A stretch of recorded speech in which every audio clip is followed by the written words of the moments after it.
Okay, part two. We still under the car. Okay, we took this cover off that was down here, and it's these here little prongs. You can take these out with a flathead screw. We took that out to get to the oil pan. On the oil pan, you got 11 of these 10mm bolts go around the oil pan. It's 11 of them.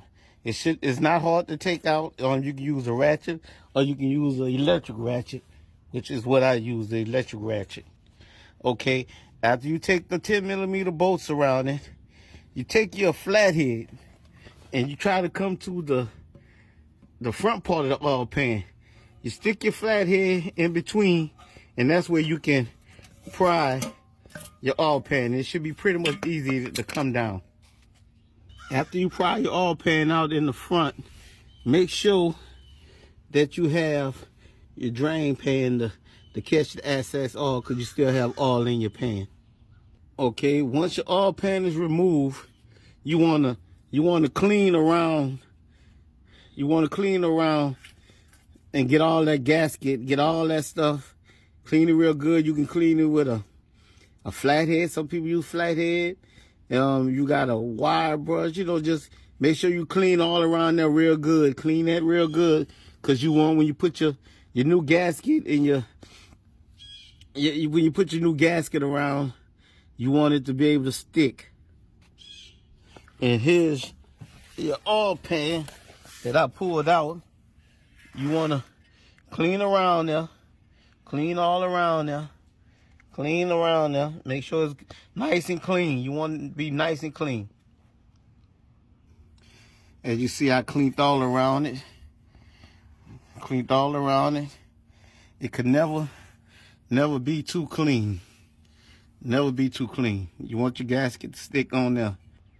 Just showing y'all your oil pan can never be too clean, because you want your gasket to stick on there real good. Okay, I use this gasket, and I use the oil pan gasket. That's how I put it on and lined it up.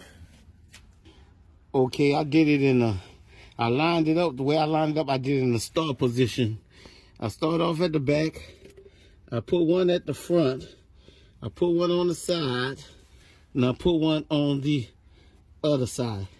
That lines up my holes and everything, so I just hand tightened it. I ain't tightened it all the way. I just screwed it in a little bit. And as I go on, I'm gonna put my other bolts in the start position, and then I'm gonna just tighten them up after that. Okay, as you see, the job is completed. Let it sit for at least a couple of hours. That's why I didn't put no oil in the car when I did the oil change. But let it sit a couple of hours. At least about 2 to 3 hours. I like to make sure before I put the oil in there that the gasket and all that stuff has cured around there. So now we about to put the cover back on there. We're gonna let it sit. We're gonna put the oil back in there, and it'll be another job completed, and it'll be another satisfied customer, of course. Whoa now.